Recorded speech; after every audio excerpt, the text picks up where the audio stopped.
एक माझ्याकडे एक व्हीलचेअरवरून एक मनुष्य आला. तो आदिवासी पाड्यात राहत होता पालघरमध्ये. नंतर मला कळलं ते. आणि त्याच्या त्या व्हीलचेअरवर एक मुलगा होता, त्याचे दोन्ही हात नव्हते. मी म्हणालो काय झालं? म्हणलं शॉक, विजेचा शॉक लागून दोन्ही हात गेलेत आणि पायाला पण मोठ्या प्रमाणात दुखापत झाली.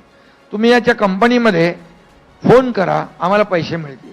त्याला फार गरीब कुटुंब होतं आणि मी तात्काळ आमच्या मुख्यमंत्री सहायता निधीमधून लोकांना बोलवलं. 5 लाखाचा चेक दिला त्याच्या हातामध्ये. त्याच्या डोळ्यामध्ये मी घळाघळा अश्रू वाहताना पाहिले.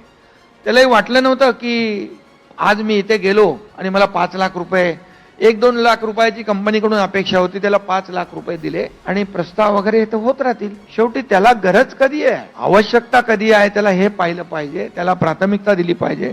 म्हणून मुख्यमंत्री सहायता निधीमधून मी जवळपास 450 कोटी रुपये माझ्या 2.5 वर्षाच्या कारकिर्दीमध्ये जवळपास 70 ते 80 हजार रुग्णांना जीव वाचवण्यासाठी दिलेले आहे.